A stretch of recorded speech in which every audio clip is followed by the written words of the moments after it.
بسم اللہ الرحمن الرحیم. یہاں سے بنی اسرائیل کی تاریخ کا ایک اور رخ آپ دیکھیں گے. بظاہر ہم دیکھ رہے ہیں کہ بات بنی اسرائیل کی ہو رہی ہے، لیکن حقیقت یہ ہے کہ بنی اسرائیل کے رویے کو ہمارے سامنے کھول کر، ہمارے سامنے رکھ کے دراصل ہمیں سمجھایا جا رہا ہے کہ تم وہ نہیں کرنا جو وہ کر چکے. یہاں صرف بنی اسرائیل کی حالت پر تبصرہ مقصود نہیں، خبریں سنانا مقصود نہیں، کہ قصے سنانا ہی مقصود نہیں، بلکہ ان قصوں میں عبرت ہے. جیسے کہ سورۃ یوسف کی آیت 111 میں ہے، لَقَدْ كَانَ فِي قَصَصِهِمْ عِبْرَةٌ لِأُولِي الْأَلْبَابِ. ان کے قصوں میں عبرت ہے، سبق ہے عقل والوں کے لیے.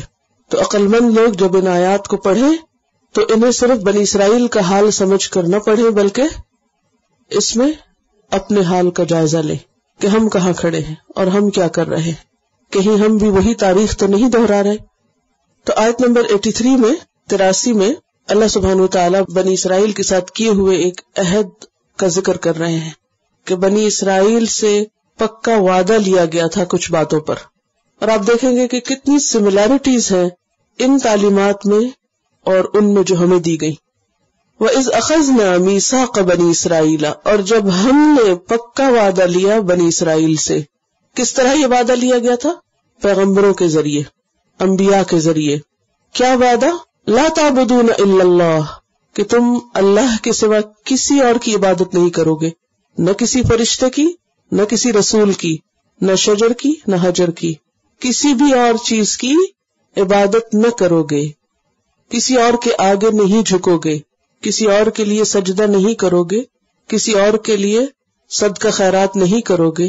تمہاری ساری نماز اور قربانی، جینا اور مرنا، سب کچھ اللہ رب العالمین کے لیے ہوگا، کیونکہ بندوں پر سب سے بڑا حق اللہ کا ہے. اللہ نے بندوں کو اپنی عبادت کے لیے پیدا کیا ہے، اور یہ حکم جو بنی اسرائیل کو دیا گیا، یہ صرف بنی اسرائیل کو نہیں دیا گیا، بلکہ جتنے بھی انبیاء دنیا میں آئے ان سب نے اپنی قوموں کو یہی سبق سکھایا، یہی بات کہی. سورۃ النحل آیت 36 میں آتا ہے، وَلَقَدْ بَعَثْنَا فِي كُلِّ أُمَّةٍ رَسُولًا أَنِ اعْبُدُوا اللَّهَ وَاجْتَنِبُوا الطَّاغُوتَ، اور البتہ تحقیق بھیجا ہم نے ہر امت میں ایک رسول یہ کہہ کر کہ لوگوں اللہ کی عبادت کرو اور طاغوت کی بندگی سے بچو. یعنی تمام انبیاء کا ایک ہی پیغام رہا ہے. کیا پیغام رہا ہے؟ اللہ کی عبادت کرو، کیونکہ اللہ نے بندوں کو پیدا کس لیے کیا؟ وَمَا خَلَقْتُ الْجِنَّ وَالْإِنسَ إِلَّا لِيَعْبُدُونَ، اپنی بندگی کے لیے. اور ہر پیغمبر نے آ کر یہی سبق یاد کروایا کہ لوگوں ادھر ادھر نہیں ہونا، اللہ ہی کی عبادت کرنا. اور پھر جیسا کہ پیچھے بھی آپ پڑھ چکے ہیں اِيَّاكَ نَعْبُدُ میں، اور آگے بھی آپ اس عبادت کی تفصیلات پڑھیں گے کہ ہر طرح کی اطاعت اور بندگی سب سے پہلے اللہ کا حق ہے، اور جہاں اللہ کا حق ہو وہاں کسی اور کی بات نہیں مانی جائے گی. وَبِالْوَالِدَيْنِ إِحْسَانًا، اللہ کے بعد جو بڑا حق ہے بندوں میں سے وہ سب سے زیادہ والدین کا ہے، اور والدین کے ساتھ احسان کرنا. اور احسان ہوتا ہے کسی کے حق سے بڑھ کر اس کو دینا، اچھا سلوک کرنا، خوبصورت معاملہ کرنا. اور اس میں بھی انسان اپنے قول کے ساتھ، اپنے فعل کے ساتھ، یعنی زبان کے ساتھ، معاملے کے ساتھ، مال کے ساتھ، اپنے اس کے پاس جو بھی اتھارٹی ہے یا جو بھی اللہ نے بندے کو نعمت دی، ان ساری نعمتوں کے ساتھ اپنے والدین کے لیے سب سے پہلے خیر اور بھلائی چاہنے والا ہو. اپنی زبان کے ساتھ ہم اپنے والدین کے ساتھ کیسے اچھا سلوک کر سکتے ہیں؟ کیا کرنا چاہیے؟ ماں باپ سے کیسے بات کرنی چاہیے؟ نرمی سے. اور اللہ سبحانہ وتعالیٰ نے قرآن مجید میں اس کی وضاحت کر دی ہے. کیا؟ سورۃ بنی اسرائیل آیت نمبر 23 اور 24 میں فرمایا، اِمَّا يَبْلُغَنَّ عِنْدَكَ الْكِبَرَ أَحَدُهُمَا أَوْ كِلَاهُمَا فَلَا تَقُلْ لَهُمَا اُفٍّ، کہ اگر ان میں سے ایک یا دونوں تمہارے پاس بڑھاپے کی عمر کو پہنچے تو تم ان کو اف بھی نہ کرنا. یعنی ماں باپ سے بات کرتے وقت بدتمیزی نہیں، اف نہیں. وَلَا تَنْهَرْهُمَا، ان کو ڈانٹنا نہیں. وَقُلْ لَهُمَا قَوْلًا كَرِيمًا، اور ان کے ساتھ عزت سے بات کرنا، احترام سے بات کرنا.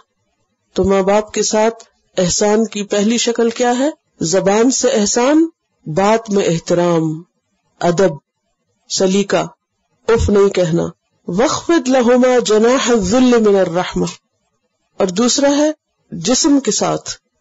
جسم کے ساتھ کیا کہ سب سے پہلے ان کے سامنے رحمت کے ساتھ شفقت کے ساتھ کندھے جھکا کے رکھو، یعنی عاجزی بدن سے بھی ظاہر ہو. ماں باپ کے سامنے جب بیٹھو یا بات کرو تو تمہارا پوسچر جو ہے اس سے ادب اور احترام جھلک رہا ہو، اس میں ایروگنس نہ ہو. ناک چڑھا کے کندھے اچکا کے سر اٹھا کے ماں باپ سے نہیں بات کرو، بلکہ کس طرح جھک کر عاجزی کے ساتھ. اور پھر وقل رب ارحمہما کما ربیانی صغیرا، احسان کی ایک شکل یہ کہ ان کے لیے دعائیں کرو، اور دعا میں خود دعا سکھا دی. ہم پہ نہیں چھوڑا کہ جو مرضی دعا کرو، خاص طور پہ دعا کرو کہ یا اللہ ان دونوں پہ رحم کر جس طرح انہوں نے مجھے بچپن میں پالا. تو والدین کے ساتھ احسان کیوں؟ کیونکہ ان کی وجہ سے ہم یہاں ہیں. اگر وہ نہ ہوتے تو ہم بھی نہ ہوتے. ہماری ایگزسٹنس کس وجہ سے ہے؟ ہمارے ماں باپ کی وجہ سے. انہوں نے ہمیں دنیا میں لانے کے لیے تکلیف اٹھائی ہے، ہمیں پالا ہے، ہمارے لیے کماتے ہیں، محنت کرتے ہیں، راتوں کو جاگتے ہیں، دن کو تکلیف اٹھاتے ہیں، بھاگ دوڑ کرتے ہیں، ہمیں کھلانے میں، پلانے میں، پڑھانے میں، شادی بیاہ میں ایک ایک چیز کو پیار اور محبت سے کیے چلے جاتے ہیں. اپنے آپ کو تھکا ڈالتے، بوڑھا کر دیتے ہیں اپنی اولاد کو بڑا کرنے کے لیے. تو اس لیے ان کے ساتھ کیا کرو؟ احسان کرو، اچھا معاملہ کرو، گفتگو میں بھی اور عملی رویے میں بھی، جسمانی خدمت کے ذریعے بھی، اور پھر مال کے ساتھ. یعنی جب تمہارے پاس ہو اور ان کے پاس نہ ہو تو پھر کیا کرو؟ ان کی ضروریات پوری کرو. لوگوں نے پوچھا کہ کیا خرچ کرے؟ یسألونک ماذا ينفقون، تو اللہ سبحانہ وتعالیٰ نے کیا فرمایا؟ وما انفقتم فللوالدین. سب سے پہلا حق ماں باپ کا رکھا. جب خرچ کرنے نکلو، کسی کو دینے نکلو تو سب سے پہلے کس کو دو؟ ماں باپ کو دو. ان کو پہلے پوچھو. ان کو چھوڑ کر بائی پاس کر کے دنیا بھر کے چیریٹی کے کام کرتے رہو تو وہ ویلیوبل نہیں ہے جب تک پہلا حق نہیں دو گے. ایک حدیث میں آتا ہے کہ نبی صلی اللہ علیہ وسلم سے پوچھا گیا کون سا عمل اللہ کو سب سے زیادہ پیارا ہے؟ فرمایا وہ نماز جو وقت پر پڑھی جائے، یعنی اللہ کی عبادت اول وقت میں. پھر پوچھا گیا اس کے بعد کون سا کام؟ فرمایا ماں باپ کے ساتھ حسن سلوک. پھر پوچھا گیا اس کے بعد؟ فرمایا خدا کی راہ میں جہاد کرنا.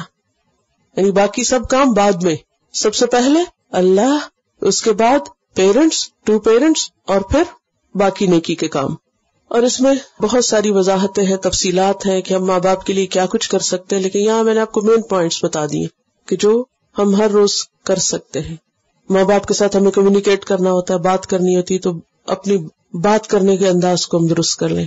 اسی طرح ان کے ساتھ عاجزی کا معاملہ کریں، خدمت کریں، ان کی کاموں میں مدد کریں، ان کی ہیلپ کریں. اور پھر اگر اللہ نے مال دیا ہے تو مال سے ان کی مدد کریں. پھر اسی طرح اللہ تعالیٰ نے ہمیں اگر باقی نعمتیں دی، کوئی سہولتیں ہمیں دی. بعض اوقات ایسا ہوتا ہے نا کہ ماں باپ غریب ہوتے، بچے پڑھ لکھ جاتے، ان کے پاس زندگی کی ہر سہولت اور نعمت ہوتی، تو پھر بھی وہ اپنی ان نعمتوں میں ماں باپ کو شریک نہیں کرتے. وہ کہتے نہیں آپ اپنے گھر ہی رہیے اور آپ اپنی زندگی، ہمیں اللہ نے ترقی دی ہے، بس یہ اس ترقی اور اس دنیا کی رونق اور ہر چیز سے فائدہ اٹھانا بس ہمارا اپنا حق ہے. تو یہ انتہا درجے کی خود غرضی ہے. جب اللہ بندے کو نعمتیں دے تو ان نعمتوں کو سب سے پہلے کس کے ساتھ شیئر کرنا چاہیے؟ ماں باپ کے ساتھ، اپنی خوشیوں میں، اپنی ہر چیز میں، کیونکہ ان سے بڑھ کر ہمارا کوئی بھی خیر خواہ نہیں ہو سکتا. وہ اگر ہمارے ناراض بھی ہوتے یا ڈانٹتے بھی ہیں یا سختی بھی کرتے، اس کے پیچھے بھی ان کی نفرت نہیں ہوتی، اس کے پیچھے بھی دراصل ان کی خیر خواہی ہوتی ہے. ان کا انداز کچھ بھی ہو سکتا لیکن ان کی نیت میں شک نہیں کیا جا سکتا، یا ان کی محبت میں شک نہیں کیا جا سکتا. یہ اللہ نے ان کے دلوں میں رکھی ہے جسے کوئی نکال نہیں سکتا. وذل قربا، اور رشتہ داروں کے ساتھ حسن سلوک. اس میں اصول یاد رکھیے کہ جو قریب تر ہے ان کا حق زیادہ ہے اور جو دور ہے ان کا حق کم ہے. قریب تر کون ہے؟ ماں باپ کے بعد کون ہے؟ اولاد. اقربا میں سب سے زیادہ قریب تو اولاد ہوتی ہے نا، اولاد ہے، پھر اولاد کی اولاد ہے. اسی طرح بہن بھائی ہیں، پھر ان کے بچے. تو بہن بھائیوں کا حق زیادہ ہے بنسبت بہن بھائیوں کے بچوں کے، ٹھیک ہے. اسی طرح خالہ ماموں، ان کا حق زیادہ بنسبت ان کے آگے بچوں کے. اسی طرح چچا اور دیگر رشتہ دار. اور جیسے میں نے پہلے عرض کیا کہ رشتہ داری 4 نسلوں تک جاتی ہے، یعنی کم از کم 4 نسلوں تک اگر آپ کے رشتہ دار جو زندہ ہیں یا کہیں بھی ہیں آپ کے جان پہچان میں ہیں تو ان کے ساتھ احسان کرتے رہیں.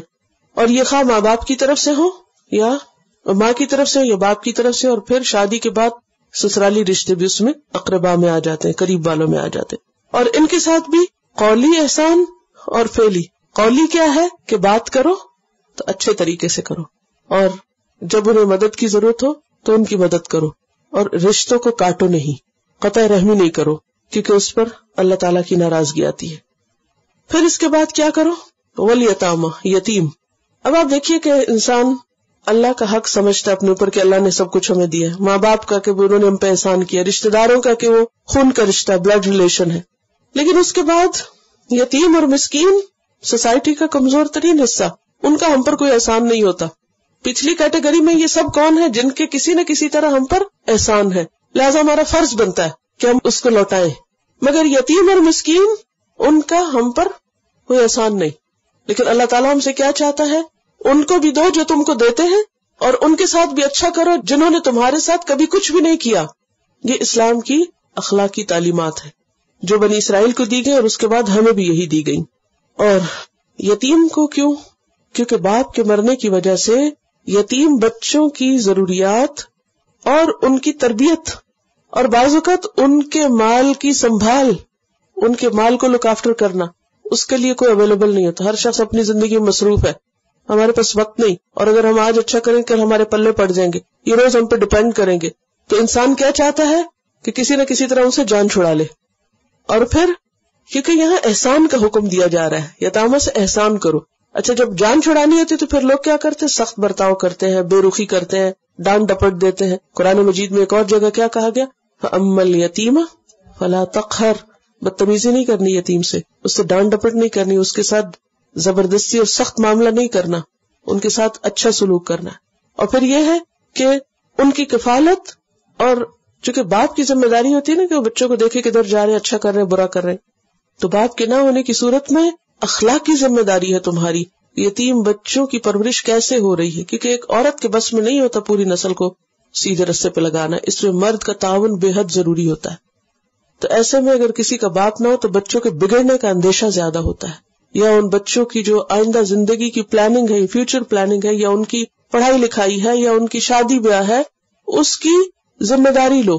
یہ ہے ان کے ساتھ احسان.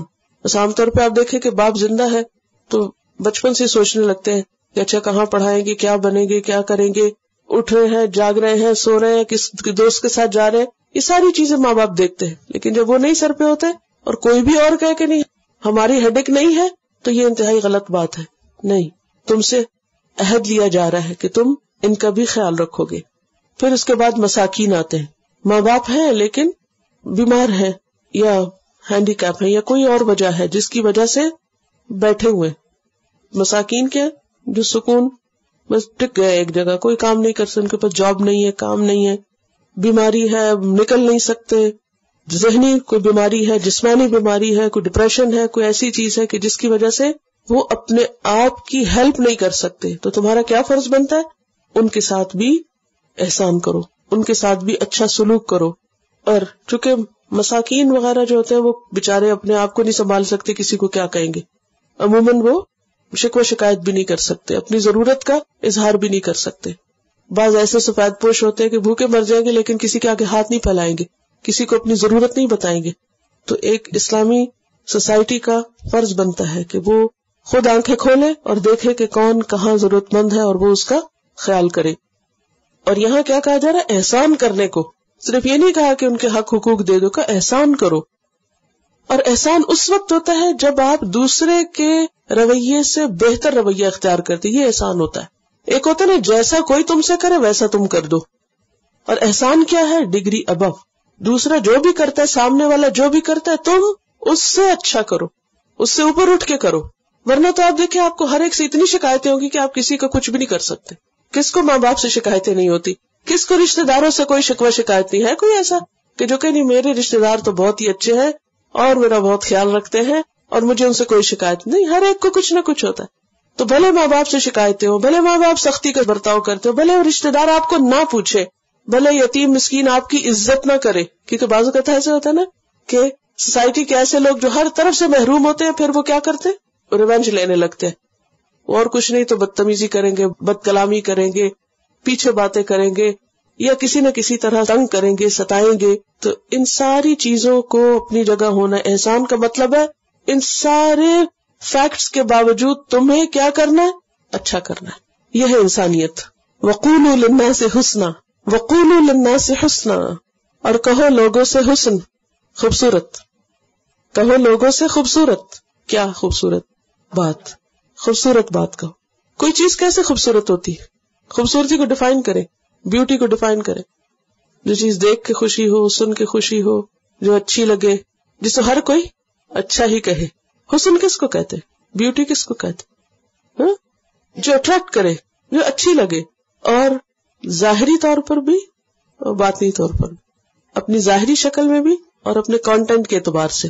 قولوا للناس حسنا کا کیا مطلب ہے کہ جب لوگوں سے بات کرو تو کیسی بات کرو کہ جو اپنے اسٹائل میں بھی خوبصورت ہو، اس میں نرمی بھی ہو، اور اس کا کانٹینٹ بھی درست ہو. بعض اوقات لوگ دوسروں کو ہنسانے کی باتیں کرتے ہیں لیکن وہ کیا ہوتی ہیں؟ جھوٹ. تو ایسی بات قولاً حسنا نہیں ہے، حسن نہیں ہے. حسن وہ ہے جو ظاہر میں بھی خوبصورت ہے اور اپنے حقیقت کے اعتبار سے بھی خوبصورت ہے. اور یہاں پر حسن کیوں کہا گیا؟ قولوا للناس حسن، حسن کہنے کا تو نہیں ہوتا، لیکن حسن جو ہے یہ مصدر ہے، اور مصدر کو جب صفت کے طور پہ لایا جاتا ہے تو وہ مبالغے کے لیے ہوتا ہے، یعنی انتہائی خوبصورت. بہت تاکید ہے اس میں، اور اس میں عام حالات میں جو گفتگو ہے اس میں بھی خوبصورتی چاہیے، اور خاص طور پر جب دین کی بات آپ کسی کو بتائیں تو اور زیادہ اسے اچھا کر کے بتائیں جو دوسروں کے دل میں اترنے والی ہو. جیسے نبی صلی اللہ علیہ وسلم سے کہا گیا وَقُلْ لَهُمْ فِي أَنفُسِهِمْ قَوْلًا بَلِيغًا، کہو ان کے دلوں میں بات جو دل میں اتر جائے، دل میں اترنے والی بات کرو جو دوسرے کے دل کو لگ جائے، دوسرے کے دل کو چھو جائے، ٹچ کر جائے. وہ ہے خوبصورت بات. دیکھیے اچھی بات کس کو اچھی نہیں لگتی، لیکن ہم کتنے بخیل ہوتے ہیں بعض اوقات اچھی بات کرنے میں. یا نہیں؟ کوئی ہم سے بات کرے کاٹ کھانے کو دوڑیں گے. اور پھر بعض اوقات یہ ہوتا ہے کہ ہم باہر تو کچھ پھر اچھی کر ہی لیتے ہیں عزت کے مارے، لیکن گھر میں ذرا سا کوئی ہم کو چھیڑے تو کیا کرتے ہیں؟ کوئی آپ کو ڈسٹرب کرے، ٹیسٹ ہے کل آپ کا، اور کوئی آپ کو ڈسٹرب کرے، کیسے پیش آئیں گے آپ اس سے؟ آپ کچھ کرنا چاہ رہے، کسی کا فون آ گیا، کیا رویہ ہوتا ہے، کیا ری ایکشن ہوتا ہے؟ یعنی ایسے وقت میں کسی کا فون آئے جب آپ کو پسند نہ ہو تو اس وقت آپ کے منہ سے کیا نکلتا ہے ذرا اس کو نوٹ کیجئے. آپ کے چہرے کے تاثرات کیا ہوتے ہیں اس کو نوٹ کیجئے. خوبصورت بات جو ہے اس میں اسٹائل بھی اچھا ہو، چہرے کے تاثرات بھی اچھے ہوں.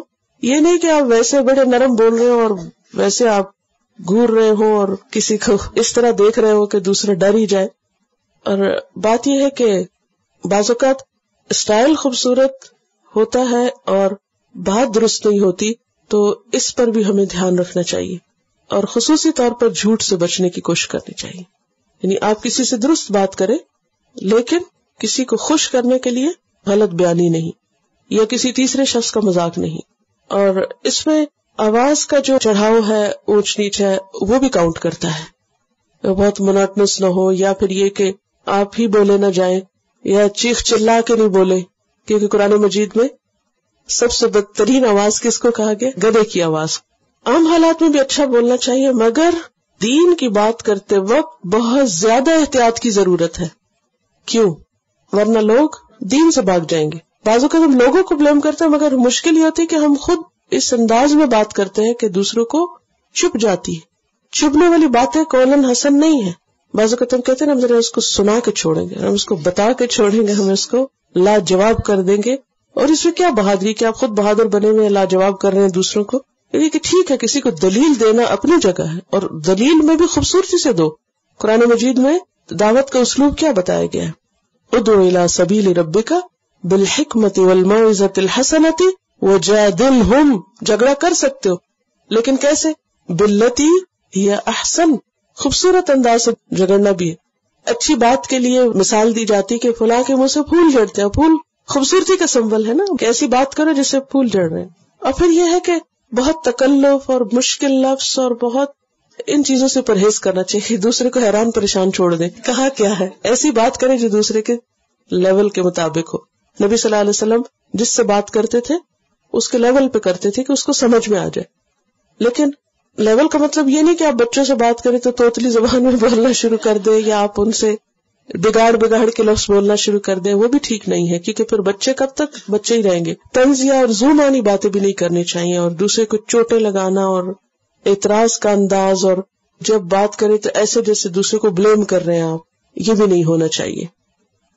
آرام سے بات کرے کہ جس سے بات دوسرے کو سمجھ میں آ جائے. اس میں بھی تفصیل کافی ہے، تو انشاءاللہ اگر آپ مزید پڑھنا سننا چاہیں تو کتابوں میں باتیں لکھی ہوئی ہیں.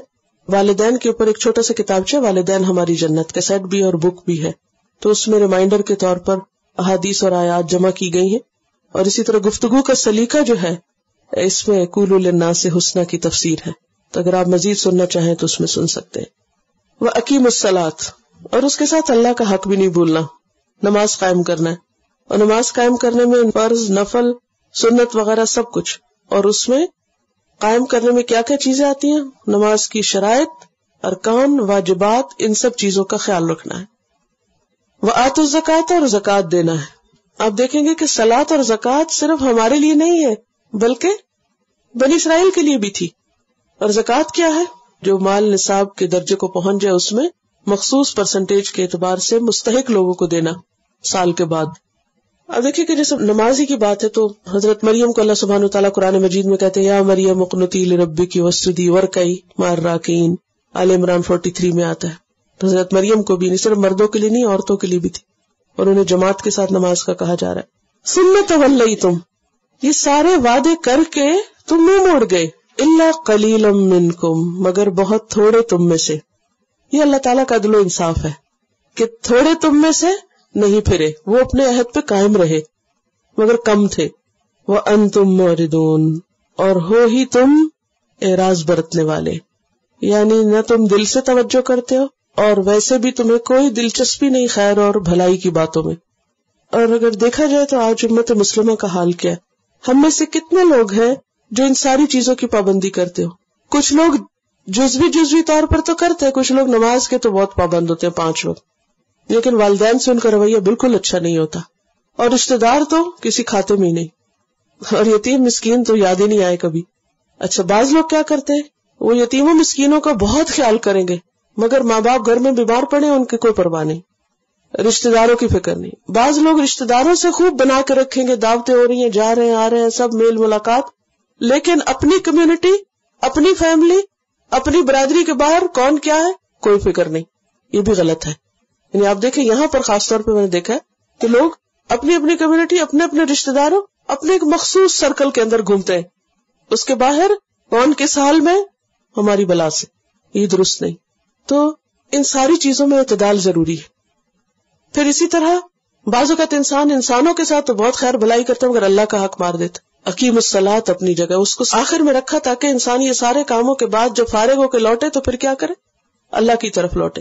پھر آتوا الزکوٰۃ، بعض لوگ ویسے چیریٹی کے کام بہت کریں گے، تحفے تحائف بہت دیں گے، ہر جگہ دیں گے، لیکن زکوٰۃ کو کیلکولیٹ نہیں کریں گے. یہ بھی غلط ہے.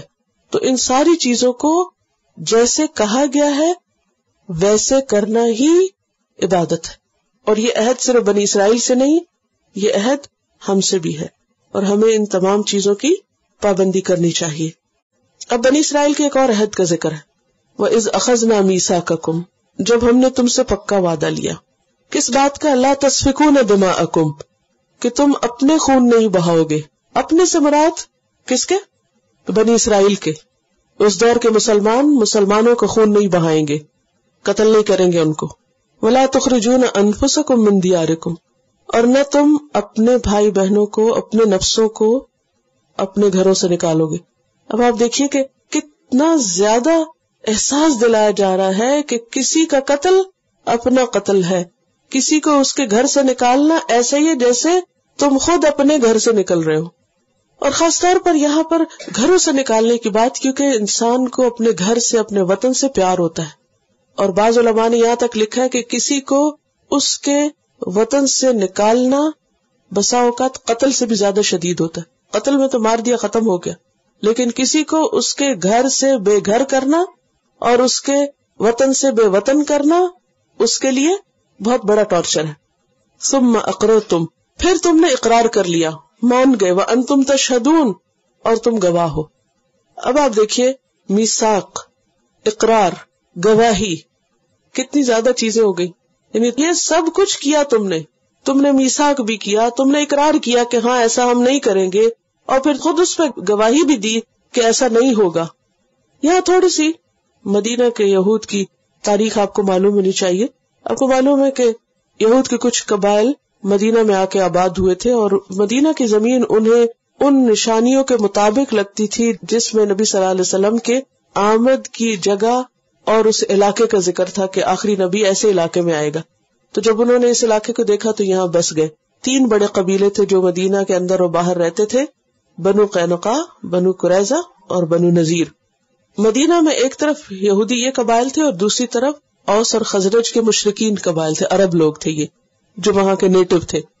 اب یہ جو یہود کے قبائل تھے ان میں آپس میں نفرتیں تھیں، آپس میں بٹے ہوئے تھے، ایک دوسرے کے خلاف ان کی کچھ نہ کچھ چپکلش چلتی رہتی تھی.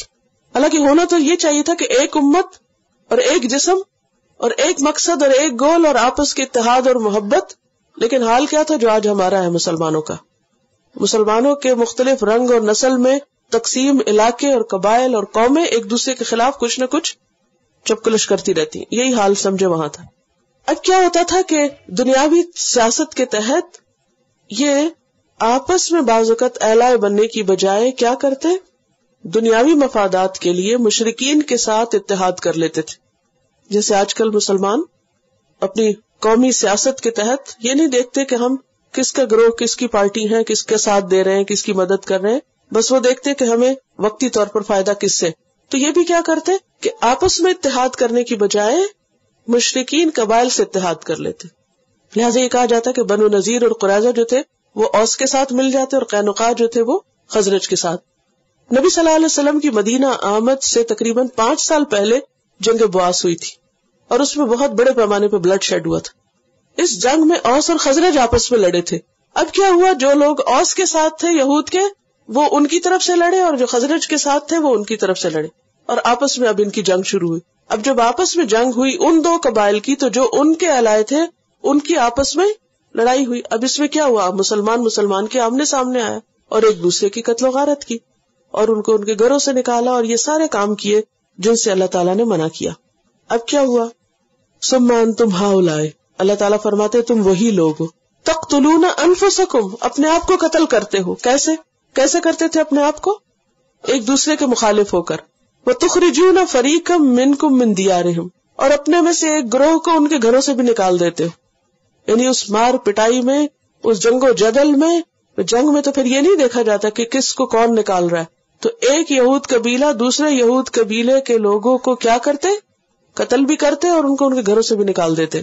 تظاہرون علیہم بالاسم والعدوان، تم ان پہ چڑھائی کرتے گناہ اور زیادتی کے ساتھ. وَإِن يَأْتُوكُمْ أُسَارَىٰ، اور جب وہ قیدی بن کے تمہارے پاس آتے تُفَادُوهُمْ، تو تم ان کو فدیہ دے کے چھڑاتے. اب ان کا تضاد آپ دیکھیں. وَهُوَ مُحَرَّمٌ عَلَيْكُمْ إِخْرَاجُهُمْ، حالانکہ ان کا نکالنا ہی تم پہ حرام کیا گیا تھا. اللہ نے یہود سے 4 عہد لیے تھے. کیا کہ ایک دوسرے کا خون نہ کریں گے، ایک دوسرے کو جلا وطن نہیں کریں گے، ظلم اور زیادتی میں مدد نہیں کریں گے، فدیہ دے کے قیدیوں کو چھڑائیں گے. اب یہ کیا کرتے، پہلے 3 احکام تو پامال کر دیتے. کیسے؟ خون بھی کرتے، ظلم زیادتی بھی کرتے، جلا وطن بھی کرتے. لیکن آخری حکم جو تھا اس کی پابندی کرتے، اور وہ کیا تھا کہ جب تمہارے بہن بھائی قید میں چلے جائے تو فدیہ دے کے چھڑا لینا. اب ہوتا کیا، جگ و جدل میں جب وہ قیدی بن جاتے کچھ لوگ تو پھر تورات کا حوالہ دے کے مذہبی لیڈرز ان کے چندوں کی اپیل کرتے کہ ہمارے اتنے بھائی فلاں جگہ پر قید ہیں، لہٰذا ان کے لیے فدیہ جمع کرو اور ان کو چھڑاؤ. یہ کنٹراڈکشن دیکھ، کیا وجہ تھی؟ وجہ کیا تھی اس تضاد کی؟ کہ اللہ کے احکامات کی پابندی تو کرتے نہیں تھے جو حقیقی حکم تھے، کہ قتل نہیں کرنا، جلاوت نہیں کرنا، ظلم زیادتی نہیں کرنا. لیکن جو نمائشی قسم کے مذہبی کام تھے، چندے جمع کر کے اور یہ بتانا کہ ہم بہت خیر خواہ ہیں اور ہمارے دل میں بہت ہمدردی ہے اور ہم قیدیوں کے لیے بہت رحم دل ہیں اور ان کے لیے ہم چندہ جمع کر رہے ہیں اور ہم ان کو اب چھڑا رہے ہیں. کنٹراڈکشن. ایک طرف اللہ کے احکام کی تم خلاف ورزی کر رہے ہو، مار داڑ کر رہے ہو، اور دوسری طرف چندے جمع کر کے قیدی چھڑا رہے ہو. تو وجہ کیا تھی؟ وجہ یہ تھی کہ جس کام میں ان کی نمائش ہوتی اور ان کو بڑی شہرت ملتی اس کام کو تو بڑی خوشی سے کرتے، لیکن اول درجے میں جہاں اللہ کے حکم کی پابندی مطلوب تھی اس کو کرتے نہیں تھے. تو اس پر اللہ سبحانہ وتعالیٰ نے فرمایا کہ تم قتل بھی کرتے ہو، جلا وطن بھی کرتے ہو، ظلم اور زیادتی بھی کرتے ہو. وَإِن يَأْتُوكُمْ أُسَارَىٰ، ہاں اگر قیدی ہو کے آ جائیں تو پھر تم فدیہ دے کے چھڑا دیتے. وَهُوَ مُحَرَّمٌ عَلَيْكُمْ إِخْرَاجُهُمْ، حالانکہ ان کا تو نکالنا ہی حرام تھا. أَفَتُؤْمِنُونَ بِبَعْضِ الْكِتَابِ، کیا تم کتاب کے بعض حصے کو مانتے ہو؟ وَتَكْفُرُونَ بِبَعْضٍ، اور بعض کا کفر کرتے ہو. کس کو مانتے تھے؟ آخری حکم کو، فدیہ دینے. اور کفر کس کا کرتے؟ 3 احکامات کا. 3 احکام تو مانتے نہیں، ایک مان لیتے ہو. تو اس کا نتیجہ کیا ہے؟ فما جزاء من يفعل ذلك منکم، کیا بدلہ ہو سکتا ہے اس کا جو تم میں سے ایسا کرے کہ کچھ بات مانے اور کچھ نہ مانے. الا خزي في الحیات الدنیا، سوائے اس کے کہ اسے دنیا میں بھی ذلت اور رسوائی کا سامنا ہو. ویوم القیامت، اور قیامت کے دن بھی کیا ہوگا؟ یردون الی اشد العذاب، ایسے لوگ جو اللہ کے بعض حکم مانے اور بعض نہ مانے شدید ترین عذاب کی طرف لوٹائے جائیں گے. وما اللہ بغافل عما تعملون، اور اللہ تمہارے اعمال سے غافل نہیں ہے. اب اس میں آپ دیکھیے کہ جو اس آیت سے ہمیں پتہ چلتا ہے کہ اللہ سبحانہ وتعالیٰ کے نزدیک انسانی خون بہانا بہت بڑا جرم ہے. اس لیے بنی اسرائیل سے پکا وعدہ لیا گیا تھا کہ تم آپس میں ایک دوسرے کا خون نہیں بہاؤ گے. اور یہ حرمت بھی ہر دور میں رہی ہے، صرف آج نہیں، کیونکہ قرآن مجید میں بھی آتا ہے نا، وَمَن يَقْتُلْ مُؤْمِنًا مُتَعَمِّدًا فَجَزَاؤُهُ جَهَنَّمَ خَالِدًا فِيهَا وَغَضِبَ اللَّهُ عَلَيْهِ وَلَعَنَهُ وَأَعَدَّ لَهُ عَذَابًا عَظِيمًا، سورۃ النساء 93. جو کسی مومن کو جان بوجھ کے قتل کرے گا اس کی سزا جہنم ہے جس میں ہمیشہ رہے گا، اس پر اللہ کا غضب اور اس کی لعنت، اور اللہ نے اس کے لیے بہت بڑا عذاب تیار کر رکھا ہے. یہ کس کی سزا ہے؟ کسی مسلمان کو قتل کرنے. جب ایک مسلمان دوسرے مسلمان کو جان بوجھ کے قتل کرے، یہ اس کی سزا بتائی گئی، یہ قرآن مجید میں لکھا ہوا ہے. اسی طرح بنی اسرائیل کے لیے بھی حرام تھا کیا؟ کہ کوئی بنی اسرائیلی کسی بنی اسرائیلی کا خون بہائے. اور آپ دیکھیں کہ نبی صلی اللہ علیہ وسلم نے حجۃ الوداع کے موقع پر جو آخری حج تھا اور سب سے بڑا مجمع تھا، آپ صلی اللہ علیہ وسلم کی گیدرنگز ہوتی، مجلسیں روز ہوتی تھی مسجد نبی میں، اور جہاں بھی سفر پہ آپ جاتے تھے راستے میں بھی صحابہ آپ کے ساتھ بیٹھتے، تعلیم ہوتی، باتیں ہوتی. صبح کی نماز کے بعد آپ بیٹھتے، لوگ خواب سناتے، جاہلیت کے قصے سناتے. تو خالص دینی مجلسیں بھی ہوتی تھی اور ملی جلی بھی، جس میں وہ اپنے دل کے حال شیئر کیا کرتے. بہرحال اب آپ دیکھیے کہ وہ مجلس جو سب سے بڑی مجلس تھی، سب سے بڑا مجمع، اس میں آپ صلی اللہ علیہ وسلم نے سب لوگوں کو خطاب کر کے پوچھا. آپ نے پوچھا ایو یوم ھذا، یہ آج کون سا دن ہے؟ اور یہ کب؟ حج کے موقع پر. ایو شہر ھذا، کون سا مہینہ ہے؟ ایو بلد ھذا، یہ کون سا شہر ہے، کون سی جگہ ہے؟ پھر آپ نے خود ہی فرمایا فإن دماءکم واموالکم واعراضکم، کہ تمہارے مال، تمہاری عزتیں اور تمہارے خون، بینکم، آپس میں، حرام ہے. ایک دوسرے کی عزت، ایک دوسرے کا خون اور ایک دوسرے کا مال حرام ہے ایک دوسرے پر. کحرمت یومکم ھذا، تمہارے اس دن کی حرمت کی طرح. فی شہرکم ھذا، تمہارے اس مہینے کی حرمت کی طرح.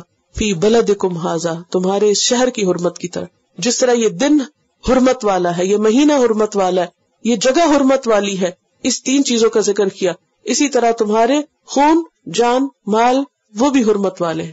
جیسے آج تم ان جگہوں کو نقصان نہیں دے رہے اور حالت احرام میں تم اللہ کی عبادت میں، اسی طرح جب یہاں سے جاؤ تو کیا کرو گے؟ آپس میں ایک دوسرے کا احترام. اور قیامت کے دن بھی سب سے پہلا فیصلہ جو لوگوں کے درمیان ہوگا وہ کس چیز کا ہوگا؟ خون کا فیصلہ ہوگا. یہ بخاری کی روایت ہے. اسی طرح دوسری چیز جس سے منع کیا گیا ہے وہ کسی کو اس کے گھر سے نکالنا، ظلم اور زیادتی کر کے.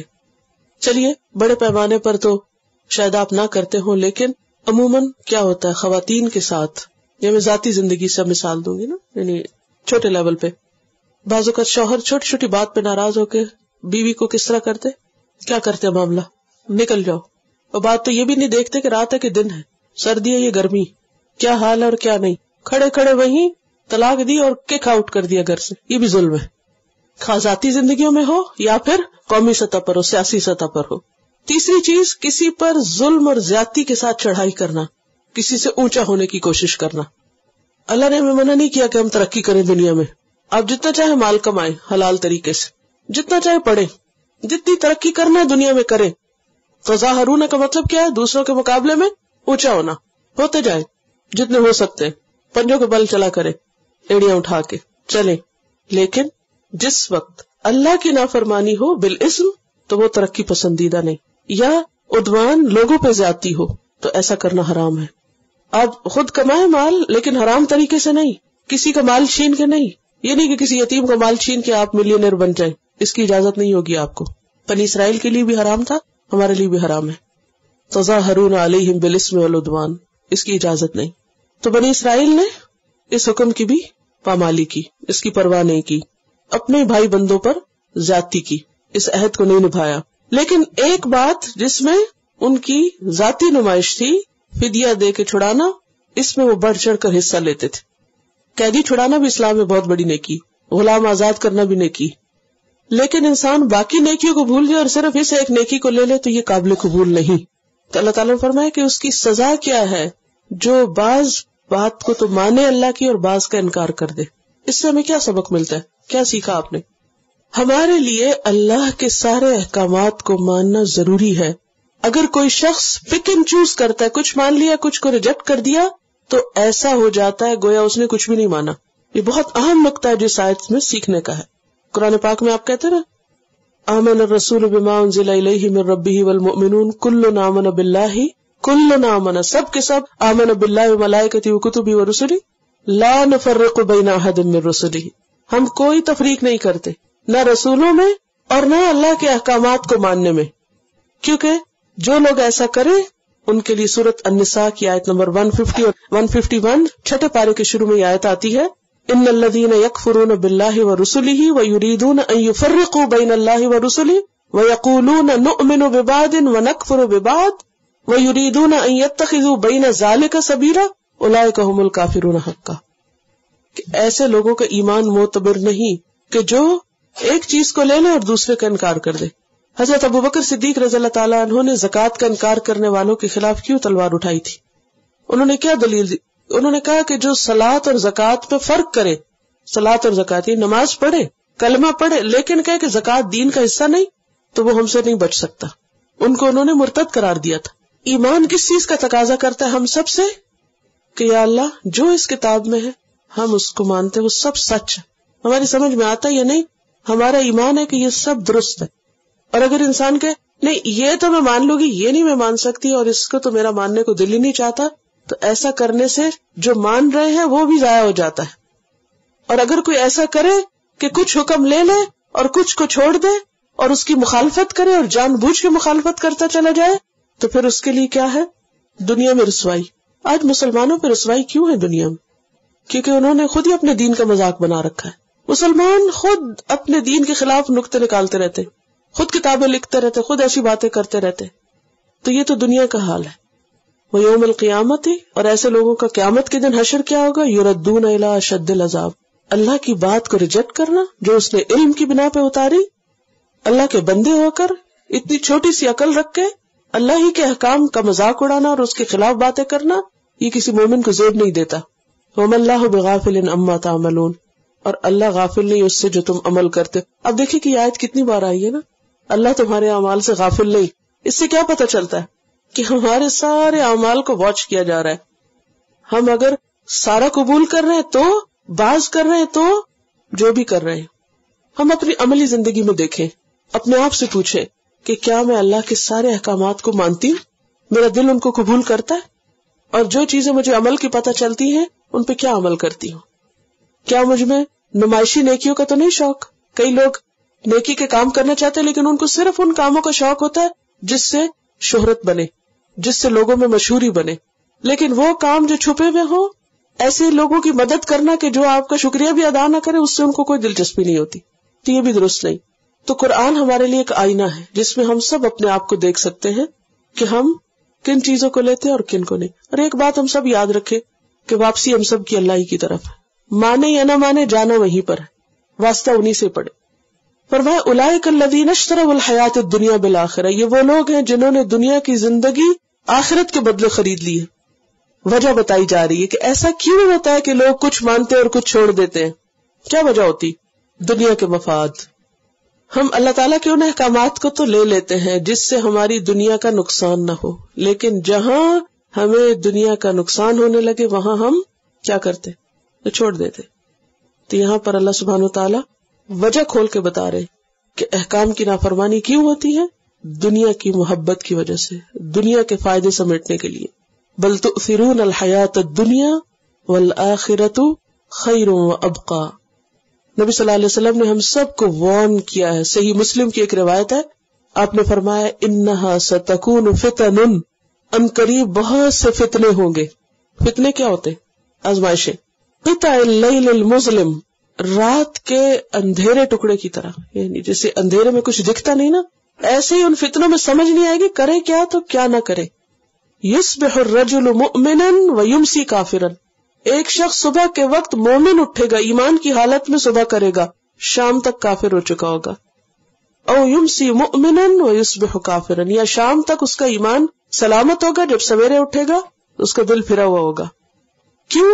یبیع دینہ بعرض من الدنیا، دنیا کے فائدے کی خاطر اپنا دین بیچ ڈالے گا، دین پہ کمپرومائز کر لے گا. تو ان فتنوں سے ہمیں خبردار کیا گیا ہے. اولئک الذین اشتروا الحیات الدنیا، یہ لوگ دنیا کی زندگی خریدتے ہیں آخرت کے بدلے، آخرت چھوڑ کے دنیا چاہتے ہیں، اس لیے کچھ حکم مانتے اور کچھ حکم نہیں مانتے. فلا یخفف عنہم العذاب، ایسے لوگوں سے عذاب ہلکا نہ کیا جائے گا، جس عذاب مصیبت میں پڑیں گے اس میں کمی نہیں کی جائے گی.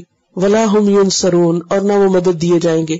قرآن پاک میں آتا ہے کہ جہنم میں جانے والے جہنم کے داروغہ مالک سے کہیں گے یا مالک لیقضی علینا ربک، مالک دعا کرو کہ تمہارا رب ہمارا فیصلہ چکا دے، ہمیں موت دے دے، بس بہت جل چکے ہم، بہت مصیبت آ گئی، اب ہمارا فیصلہ ہو جائے.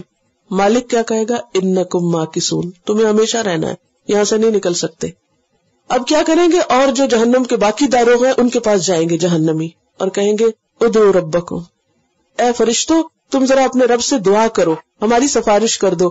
یخفف عنا یوما من العذاب، کہ اللہ ہمارے عذاب میں ایک دن کی کمی کر دے، بس ایک دن کی چھٹی مل جائے ہم کو کہ اس دن عذاب نہ ہوا کرے.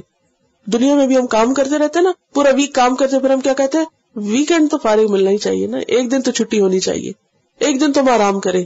وہاں بھی کہیں گے چلو 6 دن اگر عذاب ہے تو ایک دن ہمارا عذاب کم ہو جائے، ختم بھی نہیں کم ہو جائے. تو جواب میں کیا کہیں گے؟ قالوا فدعوا، وہ کہیں گے خود ہی دعا کر لو، ہم نہیں کرتے تمہارے لیے دعا، سفارش بھی نہیں ہوگی، کوئی سفارش نہیں کرے گا. فما تنفعهم شفاعة الشافعین وما دعاء الکافرین الا فی ضلال، اور نہیں پکار کافروں کی مگر غارت ہونے والی، ختم ہونے، کوئی اس کا فائدہ نہیں، سب گم ہو جائے گی. وہ جتنا مرضی چیخے چلائے دعائیں کرے، وہاں جہنم میں کسی کی دعا قبول نہیں ہوگی. تو ہم سب کے لیے سوچنے کا مقام ہے، اس چند روزہ زندگی میں اس طرح نہ گم ہو جائیں، اس کے فائدوں میں اللہ کی حدود کو پامال نہ کرے، حرام حلال کی تمیز کرے، اپنی عبادات کا خیال رکھے، اللہ کے احکامات کو جانے سمجھے اور ان پر عمل کی کوشش کرے. ولا ہم ینصرون، اور ان کو مدد بھی کہیں سے نہ ملے گی، نہ مالک مدد کرے گا نہ اور داروغہ مدد کریں گے. کیوں نہیں کریں گے؟ یہ سب وہ مجرموں کا ساتھ نہیں دیں گے، کیونکہ انہوں نے عہد توڑا، کیونکہ انہوں نے آخرت کو اپنی منزل ہی نہیں بنایا، ان کی ساری دلچسپیاں صرف دنیا کی حد تک تھی. تو آج اگر ہمارا اٹھنا بیٹھنا جینا مرنا ہر چیز دنیا کے لیے ہو اور آخرت کو بھولے ہوئے ہو، اس کی تیاری کے لیے وقت ہی نہ ہو، نماز کا ہی وقت نہیں، تو پھر آخرت میں جا کے کس چیز کو پائیں گے؟ پھر فرمایا وَلَقَدْ آتَيْنَا مُوسَى الْكِتَابَ، ہم نے موسیٰ کو کتاب دی. کون سی؟ تورات جو ہے قرآن کے بعد سب سے بڑی کتاب ہے اور بہت اہم کتاب ہے، اور تعلیمات میں بھی بہت ریزامبلنس ہے، اور موسیٰ علیہ السلام بنی اسرائیل کے سب سے بڑے پیغمبر ہیں. وَقَفَّيْنَا مِن بَعْدِهِ بِالرُّسُلِ، اور اس کے بعد ہم نے کئی رسول پے در پے بھیجے جن کا ذکر پہلے میں نے کیا. وَآتَيْنَا عِيسَى ابْنَ مَرْيَمَ الْبَيِّنَاتِ، اور عیسیٰ ابن مریم کو بھی ہم نے کھلی نشانیاں دی تاکہ لوگ ان کو مان سکے. اس کی تفصیلات آپ آل عمران 49 میں پڑھیں گے کہ کس طرح اللہ سبحانہ وتعالیٰ کے اذن سے وہ مردوں کو زندہ کر لیتے، پرندہ بنا کے اڑا لیتے، کوڑی بیمار کو اچھا کر دیتے، لوگوں کو بتا دیتے وہ کیا کھا کے آئے، کیا گھر میں چھوڑ کے آئے. یہ سارے نشانیاں تھی عیسیٰ علیہ السلام کے ساتھ تاکہ لوگ ان کی نبوت کو مان سکے. وَأَيَّدْنَاهُ بِرُوحِ الْقُدُسِ، روح القدس کے ساتھ ہم نے اس کی تائید کی. وہ بچپن میں بول پڑے پنگھوڑے میں، اور پھر جب انہیں پھانسی دینے کی کوشش کی گئی تو جبریل امین ان کو اٹھا کے لے گئے. تو ایدناہ بروح القدس. اب اللہ سبحانہ وتعالیٰ بنی اسرائیل پر اپنے احسانات یاد کرا رہے. دیکھو ہم نے تم کو ایسے نہیں چھوڑ دیا، ہم نے پیغمبر بھیجے ہیں، ہم نے تمہیں کتابیں دی ہیں، ہم نے عیسیٰ ابن مریم کے ساتھ نشانیاں بھیجی ہیں تاکہ تم ایمان لاؤ اور تم اپنا عمل بدلو، لیکن تم نے کیا کیا؟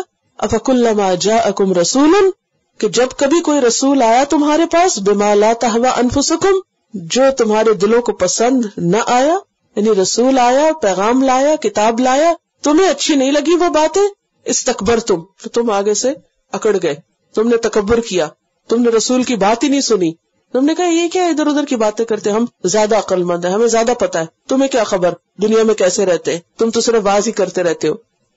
ففریقا کذبتم، ایک گروہ کو تم نے جھٹلا دیا، وفریقا تقتلون، اور ایک گروہ کو تم نے قتل کر دیا۔ تو بنی اسرائیل کے پاس جو بھی اسباب ہدایت تھے انہوں نے ان کو ختم کرنے کی کوشش کی۔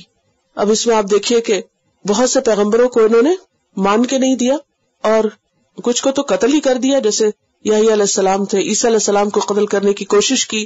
نبی صلی اللہ علیہ وسلم کو خیبر کے یہود نے زہر دیا جس کی تکلیف آپ اپنے مرض الموت میں بھی محسوس کر رہے تھے۔ تو یہاں انہیں بتایا جا رہا ہے کہ دیکھو اللہ نے تمہیں اتنے تم پر احسان کیے اور تم نے تمہاری ہدایت کا مستقل انتظام رکھا، ایک کے بعد ایک رسول بھیجا، عیسیٰ علیہ السلام کو یہ سب کچھ دیا، لیکن تم نے کیا کیا؟ تم نے کوئی بات سن کے ہی نہیں دی، کسی بات کو قبول ہی نہیں کیا، تم نے سر جھکایا ہی نہیں، کسی چیز کو خاطر میں ہی نہیں لائے، اور تمہاری ہٹ دھرمی اس حد تک بڑھی کہ تم نے حق کی بات کرنے والوں کو جھٹلا بھی دیا، ڈینائی کیا، اور اس کے ساتھ ساتھ ان کو قتل بھی کر دیا۔ کہ یہ کیوں وہ نصیحتیں کرتے جو ہماری خواہشات نفس کے خلاف جاتی۔ آج بھی آپ دیکھیں کہ لوگوں کو دین کی تعلیم، تبلیغ، یہ سب اچھا کیوں نہیں لگتا؟ کیوں نہیں لگتا اچھا؟ کیونکہ وہ کہتے کہ اس طرح پھر ہماری خواہشات جو ہیں، جو ہم کرنا چاہتے ہیں ہم اپنی منمانی نہیں کر سکتے، اور پھر وہ کیا چاہتے ہیں؟ انہی کو ختم کر دو جو حق بتاتے ہیں۔ وقالو، اور اکڑ کے بارے کہنے لگے، قلوبنا غلف، ہمارے دلوں میں پہلے ہی بہت علم ہے، ہمیں سب آتا ہے، تم کیا بتانے آئے ہم کو؟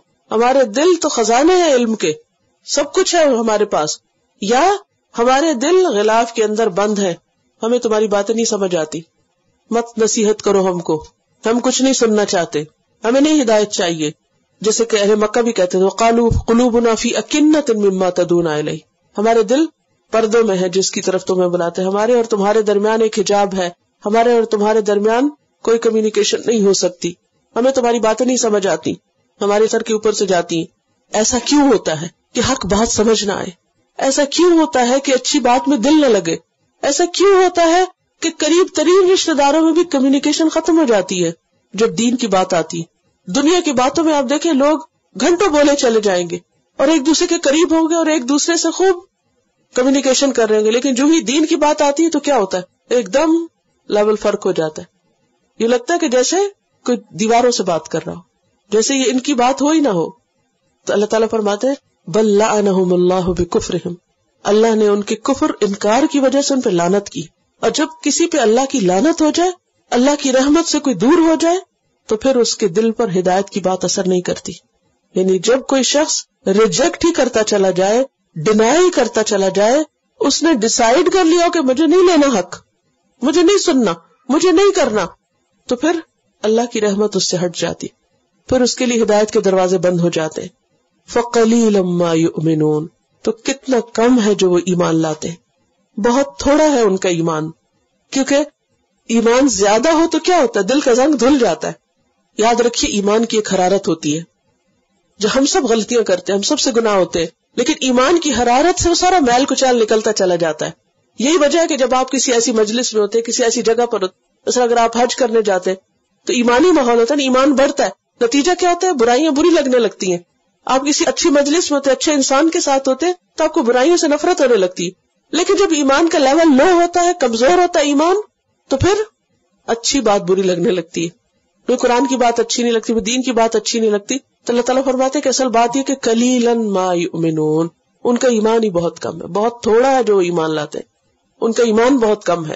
وَلَمَّا جَاءَهُمْ كِتَابٌ مِّنْ عِندِ اللَّهِ، اور جب آئی ان کے پاس کتاب اللہ کی طرف سے، مصدق لما معهم، جو اس کی تصدیق کرتی ہے جو ان کے پاس ہے، یعنی قرآن، وَكَانُوا مِن قَبْلُ يَسْتَفْتِحُونَ عَلَى الَّذِينَ كَفَرُوا، اس سے پہلے وہ کافروں کے مقابلے میں فتح مانگتے تھے، یعنی جب ان کی اوس اور خزرج سے لڑائیاں ہوتی تو کیا کہتے؟ یا اللہ وہ آخری نبی جلد بھیج تاکہ اس کے ساتھ مل کے ہم ان کو شکست دیں، کیونکہ انہیں پتا تھا کہ آخری نبی کی اللہ مدد کرے گا. آخری نبی کے اوصاف میں، یہ صفات میں یہ بات موجود تھی اور ان کو اپنی کتاب کے ذریعے پتا تھا. پیغمبر کے آنے سے پہلے وہ پیغمبر کے آنے کی دعائیں مانگتے تھے کہ اللہ پیغمبر بھیج. فلما جاءہم، پھر جب وہ آ گیا ان کے پاس، کون؟ پیغمبر. ما عرفوا، جس کو انہوں نے پہچان لیا کہ واقعی وہ ہے. قرآن مجید میں ایک اور جگہ پر آتا ہے، سورۃ الانعام آیت 20، الذین آتیناہم الکتاب یعرفونہ کما یعرفون ابناءہم، جنہیں ہم نے کتاب دی ہے وہ اس پیغمبر کو ایسے پہچانتے ہیں جیسے اپنے بیٹے کو کوئی پہچانتا ہے. ما عرفوا کفروا بہ، تو کیا ہوا ان کا ری ایکشن؟ انکار کر دیا، کفر کر دیا. فلعنت اللہ علی الکافرین، لعنت ہے اللہ کی انکار کرنے والوں پر. تو یہاں پر بنی اسرائیل کی حقیقت کھولی جا رہی ہے کہ ان کے کنٹراڈکشن دیکھو، کہ کتاب کا انتظار تھا ان کو، پیغمبر کا انتظار تھا، جب حق آیا تو انکار کر دیا. کیوں کیا؟ اس کی اگلی آیت میں وجہ بتائے گی. بئس ما اشتروا بہ انفسہم، کتنی بری چیز ہے جس کے عوض انہوں نے اپنے آپ کو بیچ ڈالا. ان یکفروا بما انزل اللہ، کہ انہوں نے کفر کیا اس کا جو اللہ نے اتارا. وجہ بغین، ضد کی وجہ سے، بغاوت کی وجہ سے، حسد کی وجہ سے. کیا حسد؟ ان ينزل اللہ من فضلہ علی من یشاء، کہ اتارتا ہے اللہ اپنے فضل میں سے جس پہ وہ چاہتا ہے اپنے بندوں میں سے. کہ پیغمبر ان میں سے کیوں نہیں آیا، پیغمبر بنی اسرائیل میں سے کیوں نہیں آیا. بس یہ ضد لگا لی، حسد کر لیا. کیونکہ عربوں کو تو یہ امی کہتے تھے اور اپنے سے کم تر سمجھتے تھے. اب چونکہ پیغمبر ان میں سے آ گیا تو انہوں نے کہا کہ ہم نہیں مانیں گے. اگر ہماری قوم اور قبیلے کا ہوتا تو ہم مانتے. اب یہ ان کا تعصب تھا. فباؤوا بغضب علی غضب، تو وہ اللہ کے غضب پر غضب کے ساتھ پلٹے. پھر اللہ کا ان پہ شدید غضب ہوا. وللکافرین عذاب مہین، اور کافروں کے لیے عذاب ہے رسوا کرنے والا.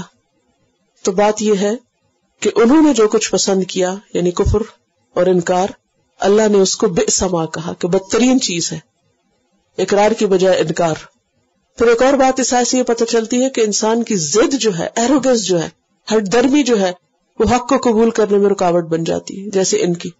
اسی طرح حسد بھی حق کو قبول کرنے میں رکاوٹ بن جاتا ہے. ایک انسان بعض اوقات اتنا اچھا ہوتا ہے، اتنی خیر ہوتی ہے، لیکن جو اس سے جیلس ہوتا ہے اسے اس میں کوئی خیر نظر نہیں آتی. وہ جیلسی کی وجہ سے اس کی ہر خوبی میں بھی خامی تلاش کر لیتا ہے.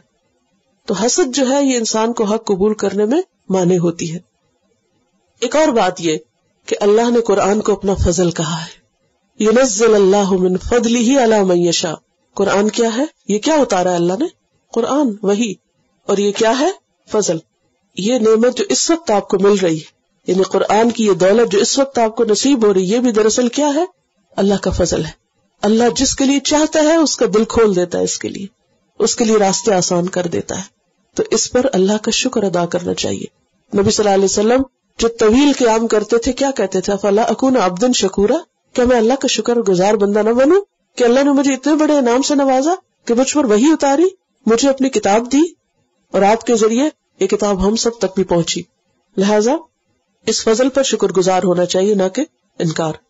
اور پھر یہ ہے کہ انسان کو ہمیشہ یہ دیکھنا چاہیے کہ حق جہاں بھی ہو قبول کر لے، بھلے وہ کسی دوست کے پاس ہو یا دشمن کے پاس ہو.